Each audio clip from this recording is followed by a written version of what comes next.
ஏங்க போலீஸ்ல கம்ப்ளைண்ட் பண்ணிடலாமா? மீனா வேண்டாம். கிருஷ கடத்திட்டாங்க மீனா. என்ன சொல்ற?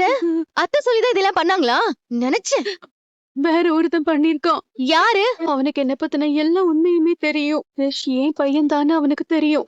நான் என் கிளைண்ட் வீட்டுக்கு போகும்போதெல்லாம் அவன் என்கிட்ட தப்பா மிஸ்பிஹேவ் பண்ண ட்ரை பண்ண. என்கிட்ட இருந்து தப்பிச்சிட்டு இருந்த இப்ப வசமா மாட்டிக்கிட்ட. உன்னை பத்தி எல்லாமே எனக்கு தெரியும் கல்யாணி. எனக்கு ரொம்ப பயமா இருக்கு மீனா. எனக்கு என்ன பண்றதுன்னே தெரியும். வழி இல்ல. வீட்ல இப்பயே எல்லா உண்மையா சொல்லிடு.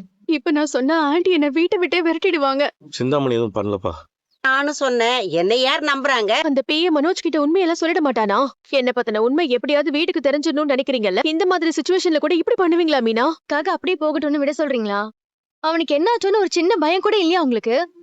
அவன் போனது வரைக்கும் நல்லதுன்னு நினைச்சுக்கிட்டு அப்படியே விட்டுருங்க. நீ கொடுத்தா பையன் திரும்பி வருவான், இல்லன்னா அவனை கொன்னு கடல்ல தூக்கி போட்டுருவேன்.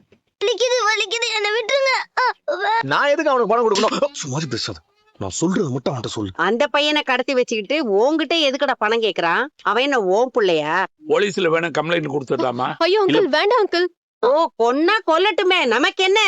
விஜயா, யோ நான் போலீஸுக்குலாம் போகலையா. பையனை ஸ்கூல் பக்கத்துல விட சொல்லிட்டேன், நீ அங்க போய் கூட்டு போ. டேய் பணத்தை அந்த காருக்கு பக்கத்துல டப்பா இருக்கான், அதுல வச்சுட்டு போக சொல்றானுங்க. கிருஷ்ண ஸ்கூலுக்கு பக்கத்துல போய் கூப்பிட்டுக்க சொல்றான். யாரா நீ? என்னாச்சு? யார் அவங்க? இந்த வண்டியில போறவனுங்க கிறிஸ்து கடத்தி வச்சிருந்தானுங்க. சீக்கிரம் போ. உண்மைதான் சொல்றேன், சீக்கிரம் போ.